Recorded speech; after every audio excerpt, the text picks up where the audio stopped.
noticia de último momento. Continúa en la provincia de Santa Cruz la huelga de trabajadores rurales. El teniente coronel Héctor Benigno Varela ha sido designado por el excelentísimo señor presidente don Hipólito para solucionar el conflicto. Malas noticias, Felipe, parece.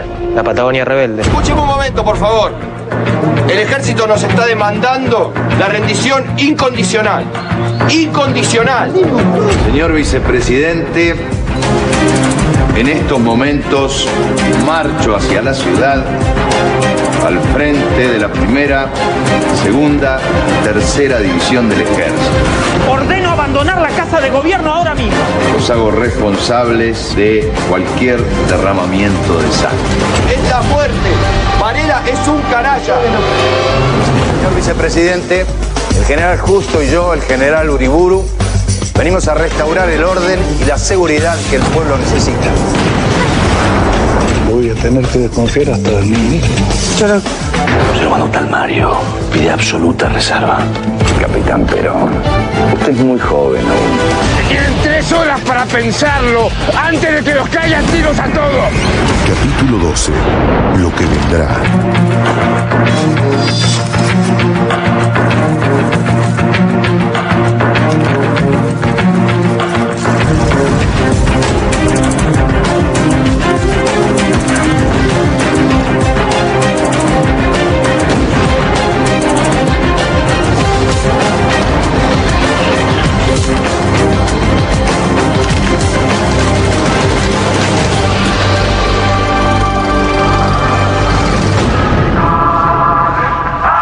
¿Escuchás algo raro? Sí, sobre todo para una época de dictadura, ¿no? Es la marcha radical. Parece que viene de ahí. Yo no voy a lavar ninguna bota, no me van a dar con la... No me rompan más, no rompan más.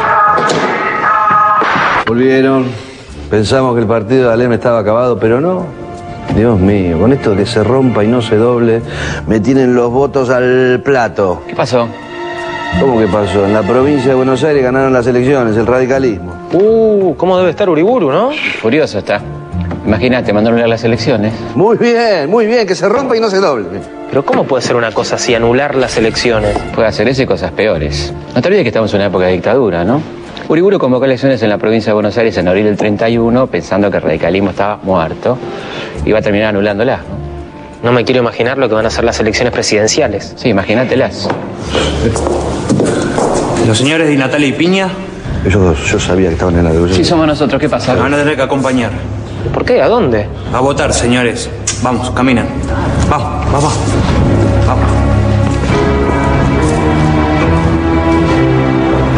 Se lo llevaron. Esperemos que los doblen, pero que no los rompan. Acá te traje 2 más. Y bueno, votar nunca está de más, ¿no? ¿Qué candidatos hay?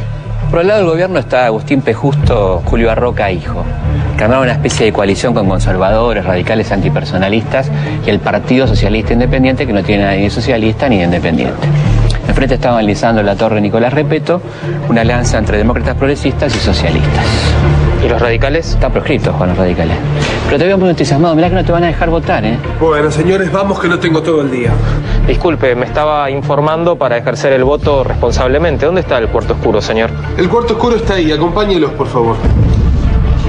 Está bien, no se moleste, yo puedo ir solo. ¿Escucharon, señores? Este hombre quiere ir solo al cuarto oscuro. ¿Por qué no dicen a quién van a votar y listo? ¿No ves que me retrasan el acto eleccionario? Porque el voto es secreto. Señores, ustedes 2 ya votaron. ¿Cómo que ya votamos? Si no sabemos ni siquiera por quién votamos. Aunque lo sepamos nosotros, alcanza. Y agradezca que no lo metemos preso por andar con un documento tan chiquito. ¿A quién van a meter preso ustedes? ¿A quién van a meter preso ustedes? No sé si esto responde a tu pregunta. Vale, disculpame, Juan, me fui de boca. Lo que pasa es que hicieron un fraude terrible. En algunas mesas donde podía votar 260 personas, terminaron votando 300 a favor del gobierno. Así que ganó justo nomás. Ganó justo, lo que implica un fracaso total del proyecto corporativista de Uriburu, parecido al de Mussolini en Italia, ¿no? Lo de justo parece más clásico, una especie de restauración de lo anterior a Sáenz Peña. Sí, lo único que ahora el fraude lo van a llamar patriótico. Di Natalia, Piña. Pueden salir. Alguien pagó la fianza. Un tal Mario. Mario, ¿está acá Mario? No, cuando nos dimos cuenta quién era ya se había fugado. Creo que cometimos un grave error. Vamos. Juan, aprovechemos que estos tipos están todos festejando. Séame permitido, en este momento solemne de la vida institucional del país, recordar algunas palabras pronunciadas por mí. Decía que el ejército, que forma rancho aparte de su pueblo, no puede ser jamás instrumento de la voluntad nacional, no puede ser nunca el amparo de sus instituciones, no puede ser tampoco ni el núcleo ni el escudo de la defensa nacional. ¿Ese señor es nuestro presidente? Así es, Juan. ¡Qué formalidad! ¡Qué presencia! Yo creo que va a ser un gran gobierno. ¿Qué pasa ahora? Esto debe ser un sabotaje comunista, seguro. Pero me cachen 10. Ya sé, Felipe, no me digas nada. Esta es la oscuridad de la década infame. Podrías parar un poco con la metáfora, ¿no? No, más que metáfora, son los negociados de las compañías eléctricas. ¡Velas automáticas! Estos americanos ya no saben qué inventar, ¿no? El golpe del 30 inauguró un periodo de 13 años conocido como la década infame, que se caracterizó por el fraude, la persecución a la oposición, la aplicación de la tortura y los negociados, ¿no? Grandes negociados en los que participaban los funcionarios de los gobiernos. El más conocido es el de la CHADE. Durante 1936, la Compañía Hispano-Argentina de Electricidad, CHADE, debía renegociar la concesión del servicio que brindaba en la ciudad de Buenos Aires. Las habituales quejas de los vecinos ponían en tela de juicio su continuidad, pero la decisión quedaría en manos de la legislatura porteña. Allí, la presión de la CHADE se hizo sentir. Los lobistas de la empresa se agolpaban en los pasillos. Los legisladores oficialistas fueron aleccionados por Federico Pinedo, el ministro de Hacienda, quien había sido además asesor de la empresa. Para convencer a la mayoría radical, los representantes de la CHADE se reunieron en Europa con Marcelo T. de Alvear, quien les diría a sus legisladores que dejarse llevar por la indignación de la gente es demagogia. Finalmente, el 29 de octubre, el Consejo Deliberante promulgó la ordenanza que otorgaba a la CHADE una nueva concesión hasta el año 1997. Además, el Estado le perdonaba a la empresa el reintegro de más de 60 millones de pesos que le había cobrado de más a los consumidores, argumentando una confusión. Como si esto fuera poco, la CHADE quedaba exenta de pagar impuestos en sus edificios actuales o a construirse, y el Estado le devolvía los fondos de reinversión y previsión, una especie de garantía que la CHADE depositó para asegurar el cumplimiento del contrato. Según pudo saberse años después, los legisladores tuvieron muchas razones para aprobar este acuerdo. Para ser precisos, unas 100.000 razones cada uno. Qué parecida a los 90, que fue la década infame, ¿no? Sí, imagínate que los pliegos para la concesión de la compañía de electricidad, la CHADE, fueron redactados en la oficina de la empresa. Y se dice que muchos discursos de los legisladores que aprobaron esos pliegos fueron redactados también en la oficina de la compañía, ¿no? Y me imagino que los legisladores no habrán recibido solamente ayuda para redactar esos discursos. No, hubo una cantidad impresionante de negociados en la década infame, que involucraban desde las Fuerzas Armadas hasta los niños cantores de la Lotería Nacional. Realmente esos negociados le hicieron un enorme daño a la economía y a la sociedad argentina. Eran tan escandalosos los negociados que, como escribía Roberto Arlt, uno de los mejores empleos a los que uno podía acceder en esa época era el de diputado. Escuchá esto. Aspiro a ser diputado, porque aspiro a robar en grande y a acomodarme mejor. Cierto es que quiero robar, pero ¿quién no?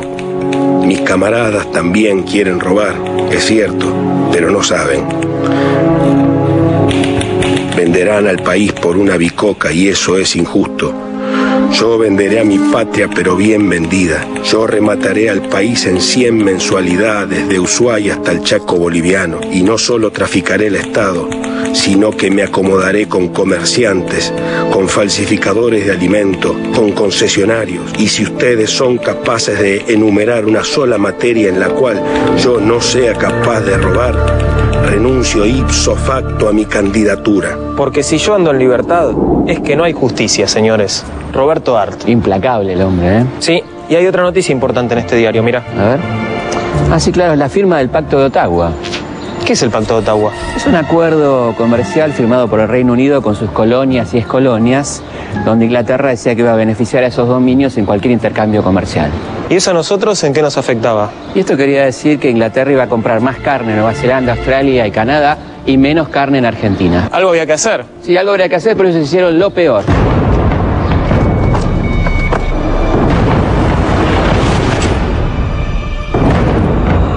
Los sectores dominantes querían hacerle creer al pueblo que su beneficio era el de la nación, y que no había más remedio que arrodillarse ante los ingleses. El gobierno de Justo envió a Londres al vicepresidente Julio Roca Hijo para buscar un acuerdo. La idea era entregar los resortes de la economía a cambio de mantener la cuota de compra de carne enfriada argentina. Entre los integrantes de la misión argentina a Londres estaba Guillermo Leguizamón, un abogado de los ferrocarriles ingleses. The Argentine is one of the most valuable jewels of His Majesty's crown. Oh.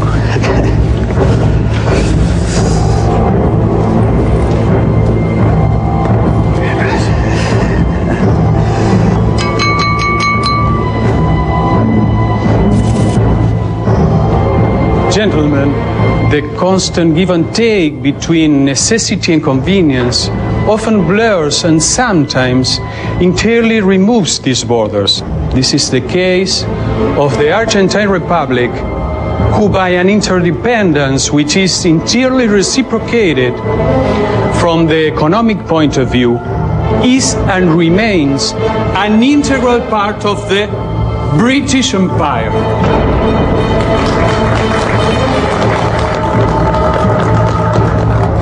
Finalmente, se firmó un tratado con el ministro de Comercio británico, Sir Walter Runciman. Por el Pacho Roca Runciman, se acuerda tomar un nuevo empréstito con la banca inglesa por 13 millones de pesos.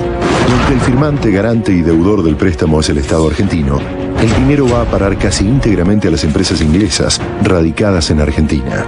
Inglaterra solo se comprometía a seguir comprando carnes argentinas en los mismos volúmenes que en 1932, siempre y cuando su precio fuera menor al de los demás proveedores. En cambio, la Argentina aceptó concesiones lindantes con la deshonra. Liberó los impuestos que pesaban sobre 350 productores ingleses, entregó el 85% de las ventas de carnes al exterior a frigoríficos ingleses y norteamericanos, liberó de impuestos la introducción del carbón inglés, lo que era un duro golpe para las incipientes industrias del carbón y el petróleo nacionales.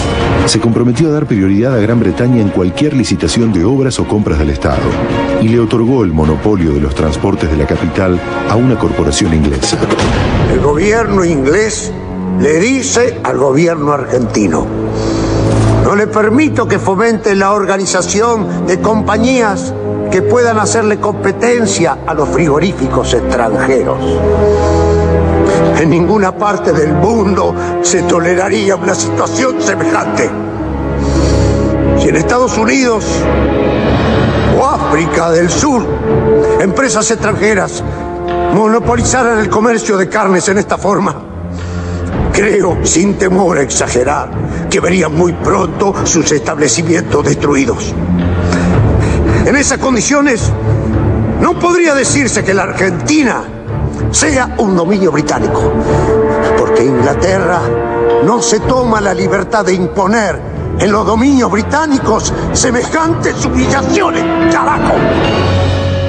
Está equivocado. ¡Váyase, senador! ¡Váyase! Por favor, levántese. Además, Lisandro de la Torre nació en Rosario en 1868. Su primera aproximación a la política fue con los grupos opositores a Juárez Selman, que van a terminar confluyendo en la Unión Cívica allá por 1889.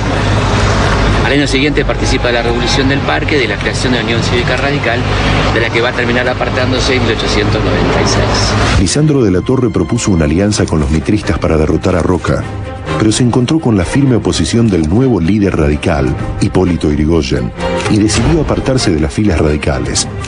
Su indignación con la política de Yrigoyen lo llevó a retar a duelo al sobrino de Alem. Don Hipólito no sabía esgrima y contrató a un profesor para la ocasión. Lisandro, en cambio, era un experto.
Durante el duelo, Lisandro fue herido mientras Irigoyen resultó ileso. No es válido. De la Torre comenzará a usar su barba rala para disimular las marcas de aquella disputa. Lisandro fundará en Santa Fe la Liga del Sur y el Partido Demócrata Progresista. Después de retirarse un tiempito de la política, vuelve en 1931. Y encabeza la fórmula con el socialista Nicolás Repetto. Claro. La Iglesia le prohíbe a sus feligreses votar por esa fórmula, porque propiciaba la educación laica, el divorcio vincular y la separación de la Iglesia del Estado. Convencido por sus amigos, Lisandro aceptó ocupar una banca en el Senado. Desde ese lugar, denunciaría los crímenes y negociados de la década infame. Don Lisandro había propuesto y concretado la conformación de una comisión investigadora del comercio de las carnes.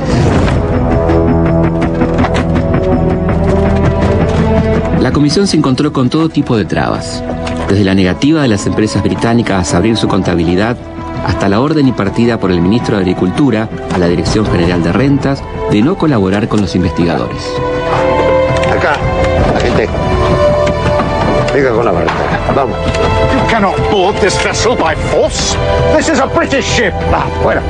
This is an insult to Great Britain. Retírese. Sir, I must protest. Llévenselo. His Majesty's sovereign property. Los trabajadores, informantes de Alfredo Palacios, supieron que en un barco inglés amarrado en el puerto estaba escondida la documentación sobre el negociado de la carne envasada y, lo que era muy grave, estaba oculta en cajas con el sello del Ministerio de Agricultura.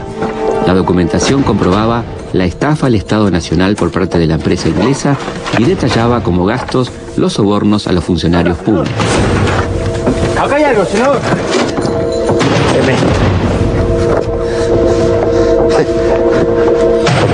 Con las pruebas en la mano, De la Torre acusará por fraude y evasión impositiva al frigorífico Anglo y aportará pruebas que comprometerán en el negociado a dos ministros de Justo, Federico Pinedo de Hacienda y Luis Duó de Agricultura.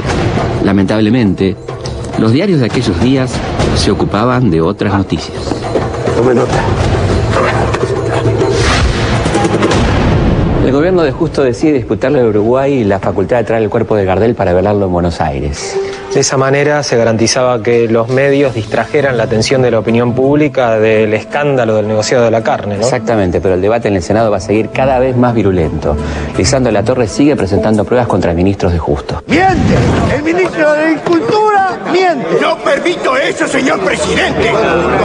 Le ruego, senador, que guarde estilo en sus expresiones. Y lo que no es cierto, ¿cómo se le llama? Inexacto. Se le llama de la Torre. El ministro de Hacienda dice eso porque es tan insolente como cobarde. Si la dignidad y la honra de una persona estuvieran expuestas a ser lastimadas por lo que digan irresponsables, podría ser que mi honra estuviera al alcance del señor senador. Ya le he dicho que es tan insolente como cobarde. Insolencia y cobardía me atribuye el señor senador por Santa Fe. Es capaz, señor presidente, de retarme a duelo porque sabe muy bien que yo por mis convicciones no me bato. Usted es capaz de no batirse por cobardía. Señores, por favor.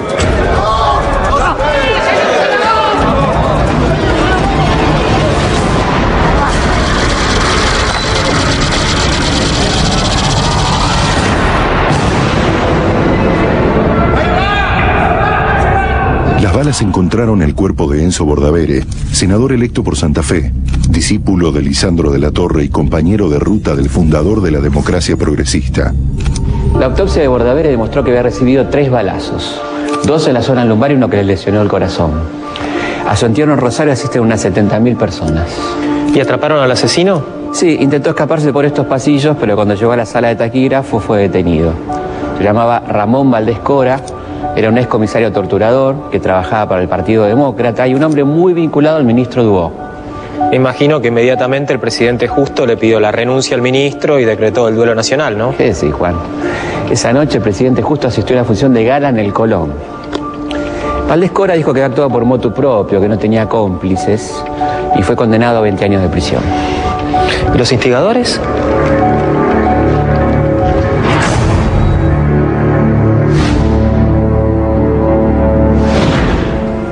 La señora madre del doctor Bordavere no fue admitida como creyente. El comisario de este recinto que declaró que había hecho entrar a Valdés Cora al Senado por una orden especial, no fue procesado. Quienes dijeron falsamente que habían visto un revólver en manos del senador Bordaberry tampoco fueron procesados, ni por encubrimiento ni por falso testimonio.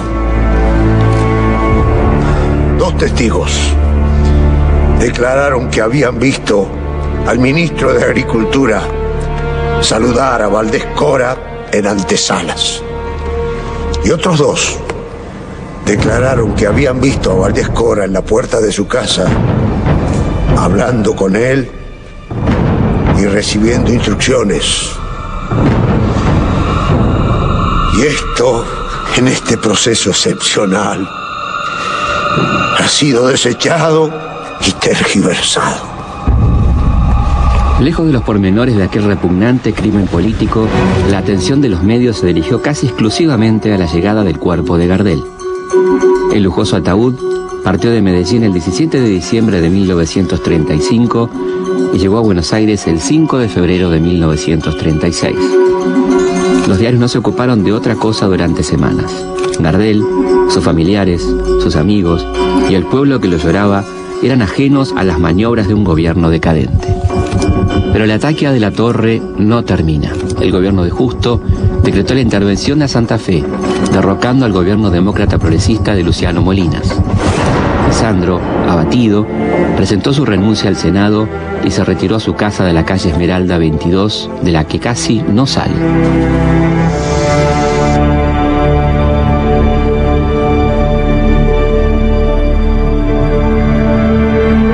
Les ruego que se hagan cargo de la cremación de mi cadáver. Deseo que no haya acompañamiento público, ni ceremonia laica, ni religiosa alguna. Mucha gente buena me respeta y me quiere y sentirá mi muerte. Eso me basta como recompensa. No debe darse una importancia excesiva al desenlace final de una vida. Si ustedes no lo desaprueban, desearía que mis cenizas fueran arrojadas al viento. Me parece una forma excelente de volver a la nada, confundiéndose con todo lo que muere en el universo.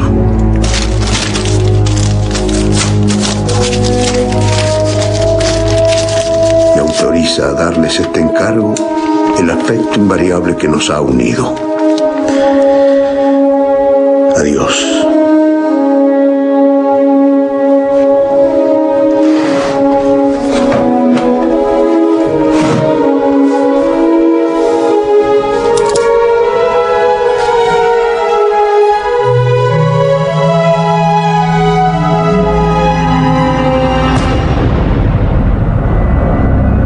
Acá en Esmeralda 22 estuvo la última casa de Lisandro de la Torre. Terminó pegándose un tiro igual que su amigo Alem. Sí, claro. La casa no se conserva y hoy es la plaza Roberto Art. Así que esta plaza de Morondanga me dejó la posteridad. Bueno, está tan mal. No anda la fuente, casi no tiene pasto. A Borges le dieron un parque de 500 hectáreas, ¿no? No, sabe que no. No hay ninguna plaza en la ciudad de Buenos Aires que se llame Borges. Igual. Algo es algo. Les dejo el diario. Pensar que decían que yo escribía mal. Por Dios. ¿Se enojó? Se enojó, sí.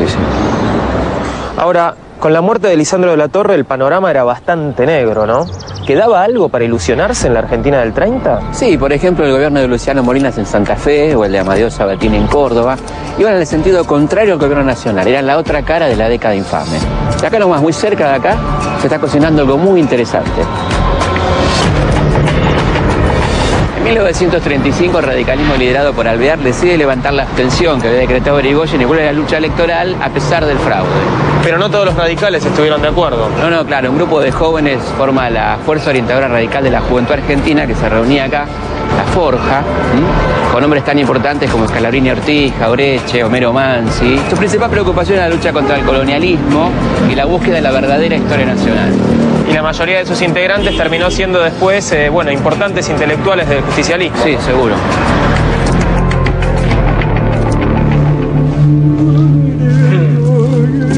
Disculpe, señor, ¿nos puede decir qué día es hoy? Perdóneme, pero estoy justo... En la pausa para tejer que establece el convenio. No, esta vez se equivocó. Estoy haciendo un trabajo práctico. Es un curso de punto inglés para mejorar el puntaje en el escalafón. Es decir, me estoy capacitando. Acá está Felipe, 12 de junio del 37.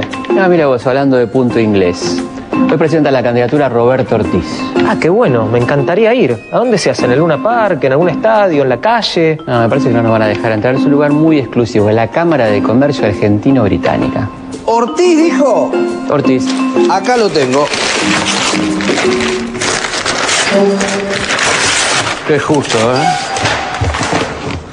Un verdadero estadista, ¿eh? Me imagino que Ortiz habrá ganado en otras elecciones transparentes. Sí, tan transparentes como las anteriores, ¿no? La elección de la fórmula Ortiz-Castillo garantizaba la continuidad del régimen. Un ex radical antipersonalista y un conservador. ¿Y traía alguna novedad de esta gente? Se puede decir que Ortiz intentó atenuar un poco los efectos del régimen fraudulento, ¿no? Pero no va a tener tiempo, ¿no? ¿Cómo no va a tener tiempo? Ahora me lo dice. Ortiz asumió en febrero del 38. Y tuvo que afrontar los coletazos de la crisis mundial, ¿no? Claro, hasta los conservadores argentinos se dieron cuenta que el Estado tenía que intervenir en la economía. Creó el impuesto a los réditos, estableció el control de cambio y creó las juntas reguladoras para comercializar granos y carnes. ¿Usted está sugiriendo que lo coloque más a la izquierda? No, tampoco es para tanto. ¿Qué pasa, Felipe? Me parece que llegó el día, ¿eh? 1939 a 1945. 6 años. La guerra más larga y tremenda de la historia. Casi 100 millones de soldados, casi 70 millones de muertos. Y por supuesto, la mayoría de ellos eran civiles. Casi 60 países peleando de uno u otro lado. En una vereda, el eje. En la vereda de enfrente, los aliados. El escenario, Europa, Asia, África y Oceanía. Los nombres, Hitler y Mussolini, Stalin, Winston Churchill, Charles de Gaulle, Franklin Roosevelt, Douglas MacArthur, Patton, Hirohito, Rommel, Harry Truman. Y las atrocidades todas. El holocausto, los campos de prisioneros, las ejecuciones de la Gestapo, las matanzas norteamericanas, las soviéticas, las japonesas, las bombas atómicas. El horror imposible de pensar. La guerra empezó en septiembre del 39 con el avance de Alemania sobre Polonia y terminó 6 años después en agosto del 45, cuando las bombas norteamericanas cayeron sobre Hiroshima y Nagasaki, porque según ellos, era la única solución posible. Argentina fue uno de los 2 últimos países en declararle la guerra a Alemania, el 27 de febrero de 1945, pocos días antes de que se rindiera. Y claro, nadie quiere perderse el final. ¿Cómo se entiende nuestra neutralidad en la Segunda Guerra, Felipe? ¿Qué tan nazi era Argentina a fines de los 30? En nuestro país se mezcla un sentimiento antinorteamericano y antiinglés comprensible con una presencia real del nazismo. Ahora, mientras Argentina declaraba su neutralidad, ¿se sabía qué clase de cosas estaban pasando en Alemania? Es poco creíble que el gobierno de Ortiz no tuviera información a través de su embajada en Berlín, ¿no? Pero no creo que hubiera una real conciencia de la barbarie nazi en la sociedad argentina que miraba con simpatía el mantenimiento de la histórica neutralidad. Pero que había nazis lo sabía. Sí, sí, claro. En el cementerio alemán se realizaban ritos de iniciación. Te diría que la Argentina era el lugar no europeo de mayor actividad. ¿Y quiénes participaban? La embajada de Alemania, algunos colegios alemanes, miembros de las Fuerzas Armadas y los nacionalistas reaccionarios de siempre. ¿Y llegó a haber algún argentino en el Tercer Reich? Sí, claro. Un argentino llegó a ser ministro de Hitler. Siempre hubo argentinos que soñaron con ser rubios y de ojos celestes. Pero hubo uno que llegó más lejos que nadie. Quería que todo el mundo fuera rubio y de ojos celestes. Y los que no... Ricardo Walter Oscar Darré nació en Buenos Aires y creció en el barrio de Belgrano. Por ser hijo de alemán le dejaron irse a Europa a pelear en la Primera Guerra y empezó a pensar que la única raza buena sería una raza pura. Pero fue todavía más allá. Para Darré, los alemanes eran más que una raza, eran una especie. La verdadera especie humana. A Hitler le fascinó este ministro de Agricultura y Alimentación que pretendía esterilizar a las mujeres no aptas y les prohibía a los judíos tener tierras en Alemania. Walter Darré le dio ideas a Hitler y Hitler, hizo lo que todos sabemos. Terré trabajó en la Rusa, la oficina central de la raza y el reasentamiento. Ahí se dedicó a lo que él llamaba la reconstitución de la raza en el hombre, utilizando las mismas normas que sirven de base a la cría de los animales, y entregaba certificados de pureza racial. En sus ratos libres escribió libros como Sangre y Suelo, donde dice: lo que somos y lo que aún podemos ser como pueblo, eso lo decide nuestra composición étnica.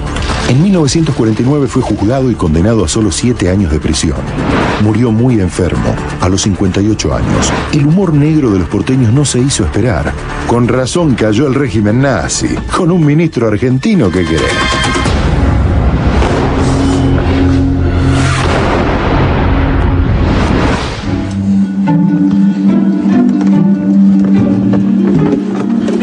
Nemura, ¿qué pasó? Descolgó el cuadro de Ortiz, todavía es presidente. Sí, lo que pasa es que va a renunciar en junio del 42 y va a morir poco después, ¿no? Perdón, ¿qué estoy buscando? A Castillo está buscando. Ah, gracias. Al vice de Ortiz, claro. Un gran estadista. Aparte de este tipo, ¿alguien cree en el futuro político de Castillo? Este tipo de Castillo. Lo que pasa es que por aquel entonces se van muriendo las principales figuras políticas, ¿no? Poco después de la muerte de Ortiz, muere Justo, después Alvear y finalmente Julio Arroca, hijo. Entonces Castillo cree que ha llegado su momento y pretende imponer a su propio candidato. Patrón Costas, un gran estadista. Es exactamente al revés, ¿eh? Este es Castillo y este es Patrón Costa. Como sea, son dos grandes estadistas, ¿o no? ¿Quién es Patrón Costa, Felipe? Un estanciero salteño, empresario del azúcar, vicepresidente del Senado de la Nación, que pretendía presentar su candidatura el 7 de junio de 1943. Hasta tenía escrito su discurso de campaña. Totalmente. Ahí está. Lo tengo. Excelente, ¿eh? He militado siempre en las filas de los partidos de derecha. Lo proclamo bien alto y con orgullo. En esta alta hora en que el izquierdismo está en boga. En el término conservador, como yo lo entiendo, caben todas las reformas que exijan nuestra evolución progresiva para perfeccionar, depurar y hacer eficiente nuestra democracia, para asegurar la libertad dentro del orden y para llegar a la paz social, no por la lucha de clases, sino por la conciliación de sus intereses. Una joyita. Sí, lamentablemente para él nunca va a llegar a pronunciar ese discurso, ¿no? Y entonces, ¿qué me sugiere que haga con el cuadro?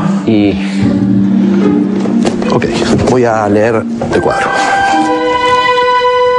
La oposición finalmente se organiza, Felipe. Claro, radicales, comunistas, socialistas forman la Unión Democrática para evitar esa candidatura, ¿no? Pero no van a ser ellos los que eviten que Roberto Patrón Costa llegue a ser presidente de la Nación. ¿Cómo que no? ¿Qué partido fue? El Partido Militar. A comienzos de los 40, los militares habían asumido gran parte de las funciones que el Estado intervencionista de los 30 se adjudicó. Entre 1931 y 1937, el presupuesto militar se incrementó de 189 millones a 315 millones de pesos. En octubre de 1941, se crea la Flota Mercante del Estado, que se colocó bajo el Ministerio de Marina. También se crea Fabricaciones Militares. Por aquellos años, convivían en las Fuerzas Armadas dos tendencias políticas, una favorable a los aliados y otra, llamada nacionalista, que simpatizaba con el eje. El ambiente parecía propicio para las conspiraciones. Así lo entendieron los militares del GO, Grupo de Obra de Unificación, una logia militar que se había fundado en marzo de 1943. Sus principales referentes eran el teniente coronel González y el coronel Juan Domingo Perón. El panorama estaba claro, ¿no? Si no había fraude, ganaba la Unión Democrática. Esto a los conservadores en el poder no debía gustarles demasiado. Y no, a liberales conservadores no les gustaba nada que vuelva el radicalismo al poder, encima acompañado por socialistas y comunistas. Y a los nacionalistas les molestaba que si ganaba la Unión Democrática se iban a alinear seguramente con los aliados. Y ahí es donde entra en acción el GO. Claro. Los nacionalistas militares habían copado el Ministerio de Guerra de la mano del general Pedro Pablo Ramírez y les molestaba tanto que ganara la Unión Democrática como Patrón Costas. Vamos, dale. ¿A dónde van? Nos vamos porque viene el golpe del 43.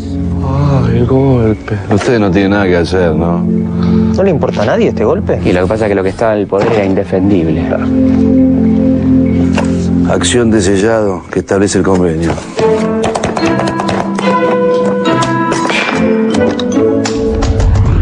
El 4 de junio de 1943 amaneció lluvioso. Las fuerzas golpistas se encontraron en el cruce de Avenida San Martín y Avenida General Paz y de ahí marcharon hacia Buenos Aires, y al llegar acá a la ESMA fueron recibidos a balazos. Los golpistas respondieron y entre las fuerzas leales al Castillo hubo algunas bajas, ¿no? Era una interna, Felipe, y un trámite. Sí, se puede decir, para la tarde estaba todo terminado.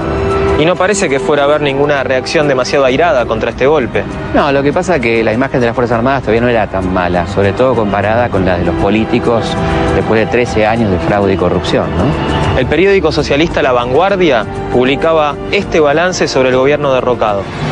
El gobierno de Castillo fue el gobierno de la burla y el sarcasmo. Su gestión administrativa se desenvolvió en el fango de la arbitrariedad, el privilegio, la coima y el peculado. Toleró funcionarios ladrones y firmó displicentemente medidas que importaban negociados. Nada ni nadie le contenía en su insana política de rapacidad y de oligarquía.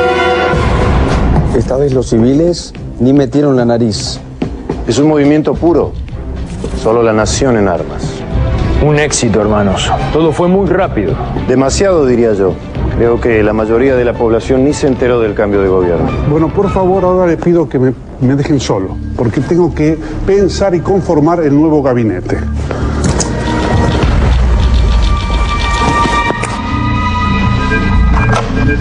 Qué poco están durando los cuadros, ¿no? Y sí.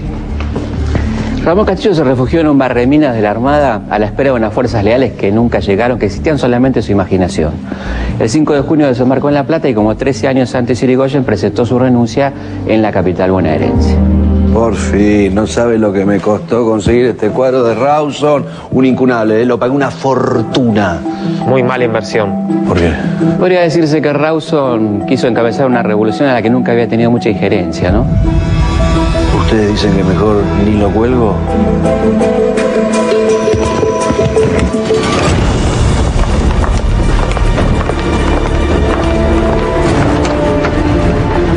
Puede ir saliendo, Rawson. Terminó su mandato. ¿Cómo? ¿Tan pronto? Se va ahora mismo o lo tiramos por la ventana. Por favor, déjenmelo pensar hasta mañana, muchachos. Creo que nos conviene a todos. A nosotros no nos conviene un carajo. Ese sillón nos pertenece y nosotros vamos a decidir quién se sienta ahí. ¿Y yo ahora dónde voy? ¿Qué país le gusta? Alguno que esté cerca. Bueno, prepare las valijas. La semana que viene se irá para Brasil.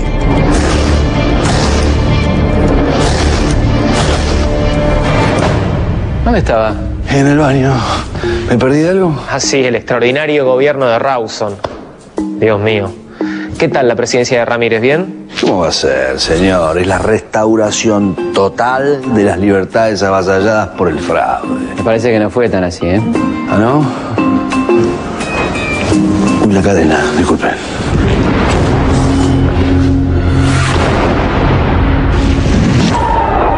La comitiva se detiene frente al palco presidencial. La población toda, sin distinción de edad ni sexo, se ha dado cita en las calles en cantidad verdaderamente impresionante. El nuevo gobierno disolvió el Congreso, prohibió los partidos políticos, intervino universidades e implantó la enseñanza religiosa en los colegios. Pero en el proceso abierto en junio del 43, las tendencias claramente autoritarias se mezclarán con medidas populares y novedosas. Rebaja de alquileres de viviendas y arrendamientos rurales, precios máximos para los productos básicos y créditos hipotecarios baratos, por ejemplo. La baja de los precios de las materias primas llevó a la quiebra a muchos propietarios rurales. Así, mucha gente del campo decidió desplazarse a las ciudades. Buenos Aires, que en 1914 tenía 1,5 millones de habitantes, va a tener hacia 1935 3,5 millones. Estos contingentes llegan sin pasado político ni gremial, alejados de cualquiera de los partidos políticos tradicionales. Esta va a ser la base social del peronismo. Este proceso en ciernes fue el que logró ver mejor que nadie Juan Perón. Por eso ocupó la Secretaría de Trabajo, un lugar clave para la construcción de poder. Lo que era apenas una repartición más se convirtió en un ente muy poderoso que concentraba bajo su influencia las juntas de conciliación y arbitraje y varias cajas nacionales de jubilaciones.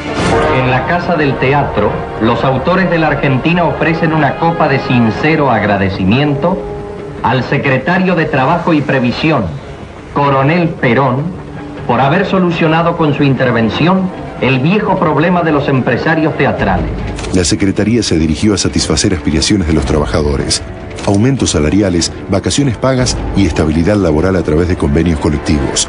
En 10 meses, incorporó a 2 millones de personas al régimen jubilatorio y creó desde los tribunales del trabajo hasta el Estatuto del Peón. Con estos logros y el apoyo del aparato mediático del Estado, la figura de Perón crecía y crecía. Para las clases altas, ya era una figura inquietante.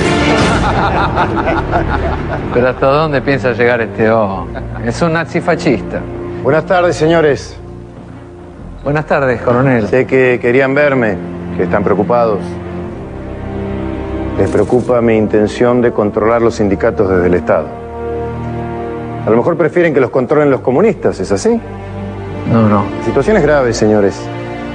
Tal vez algunas medidas del gobierno les resulten onerosas, pero coincidirán conmigo en que es mejor entregar una parte de lo que uno tiene que perderlo todo. Sí, quizás usted tenga razón, coronel, pero nos está alterando un poco la disciplina. ¿La disciplina? Sí, señor. Yo estoy formado en la disciplina, señores. Pero he aprendido que la disciplina tiene una base fundamental, la justicia. Si yo fuera dueño de una fábrica, no me costaría ganarme el afecto de mis obreros. Una palmada al pasar, un médico que va a la casa cuando hay un hijo enfermo, un pequeño presente en un día particular. El hombre es más sensible al comando cuando el comando va al corazón que cuando va a la cabeza. Esto es lo único que nos faltaba, un militar rojo. A ver, señores, sonrían.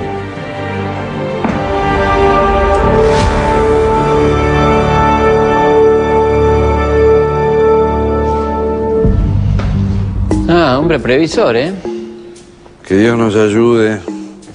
Se viene el gobierno de los cabecitas negras. Y yo. Es el horario de mi descanso en el lugar. Porque la rutina de burócrata nunca se acaba. Es increíble. El único tipo que se pone un despertador para irse a dormir. El primer sindicalista gorila. Pero no era el único que detestaba a Perón por esa época, ¿no? No, en esa época no se llamaban gorilas, pero claro que había antiperonistas, ¿no? Bueno, el tirano.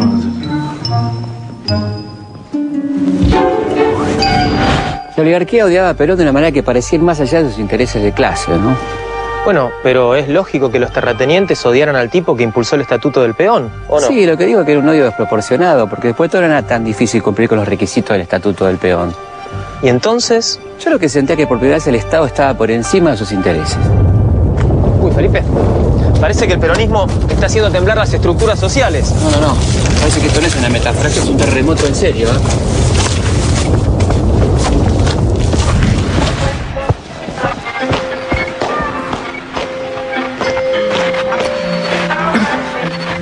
¿Sí? ¿Se sabe algo? Perdí la señal, pero hubo un terremoto en San Juan. Ahí encontré algo. Otra vez marchas militares. El daño que le ha hecho este gobierno a la radiofonía no tiene nombre. En enero de 1944 un terremoto destruyó casi totalmente la ciudad de San Juan. Entre las ruinas quedaron casi 8.000 muertos. Discúlpenme, ¿le llegó esta correspondencia? Acá. Parece que hace mucho que no van a sus casas. Más o menos. ¿Qué, Felipe? ¿Me entras para el Luna Park? Vamos que llegamos tarde.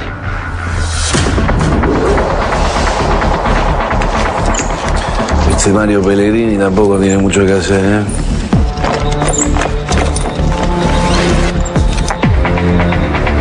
¿Seguro que era hoy?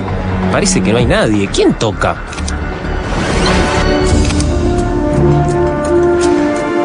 Una semana después del terremoto, la Secretaría de Trabajo y Previsión, que dirigía el coronel Perón, organiza una gran colecta nacional para recaudar fondos para los damnificados, que incluye festivales artísticos, como que se hizo acá, en el Luna Park. Pero el Luna Park no se veía mucho como está hoy, ¿no? De hecho, era un lugar dedicado más que nada al boxeo en ese momento. Y a los grandes eventos. Por ejemplo, acá lo velaron a Gardel.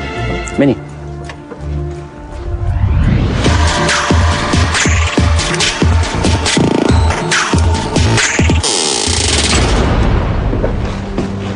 Se llenó. ¿Cuánta gente? ¿Alguno de ustedes tiene fuego? Acá tiene, general. Todavía soy coronel. Disculpe. ¿Cuántos artistas, coronel, La mayoría vienen a hacer pinta. ¿Coronel? ¿Es ella? Es ella. ¿Ya se conocen? Una vez se vieron.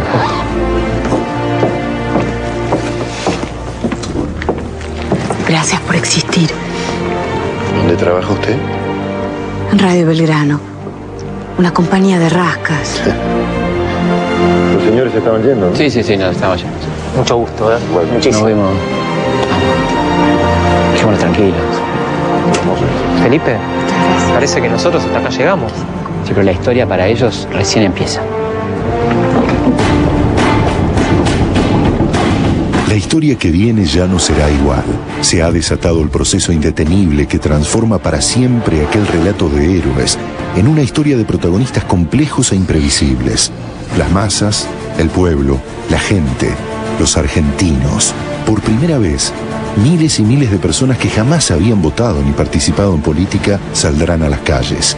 Esos que nunca habían hablado, aquellos a los que nadie nunca había tenido en cuenta, se transformarán en sujetos políticos y ya nada volverá a ser como antes.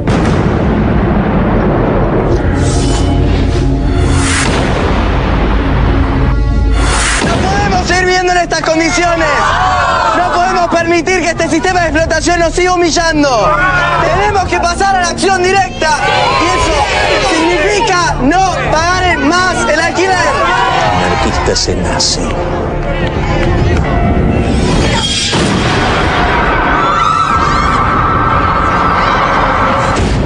¡Apunten! Noticia de último momento. Continúa en la provincia de Santa Cruz la huelga de trabajadores rurales. El teniente coronel Héctor Benigno Varela ha sido designado por el excelentísimo señor presidente don Hipólito para solucionar el conflicto. Malas noticias, Felipe, parece. La Patagonia rebelde. Patagonia rebelde. ¡Paren, muchachos! ¡Paren, muchachos! ¡Se represión en la Bacena! ¡Están matando gente! ¡Vamos! En este bendito país sigue rigiendo la ley del dedo índice. El pueblo no vota. Acompáñenos, por favor. Está bien. No se moleste, puedo ir solo. ¿Escucharon, señores? Este hombre quiere ir solo al cuarto oscuro. Es la muerte. Varela es un canalla. Señor vicepresidente, el general Justo y yo, el general Uriburu, venimos a restaurar el orden y la seguridad que el pueblo necesita. Voy a tener que desconfiar hasta de mí mismo. El gobierno inglés le dice al gobierno argentino: no le permito que fomente la organización de compañías que puedan hacerle competencia a los frigoríficos extranjeros. En ninguna parte del mundo se toleraría una situación semejante. Quiera mi país escuchar la palabra y el consejo de su primer mandatario. Quiera el pueblo votar. El gobierno ampara todas las clases y cuida todos los intereses, buscando el bienestar común y corrigiendo la desigualdad. Cuando parece que la civilización argentina se malogra, la Providencia crea la Liga Patriótica Argentina. ¡Basta, decimos, a la insolencia! ¡Muera la anarquía! ¡Fuera los extranjeros! ¡Viva la patria! ¡Viva la patria! ¡Viva la patria! Tienen 3 horas para pensarlo antes de que nos caigan tiros a todos.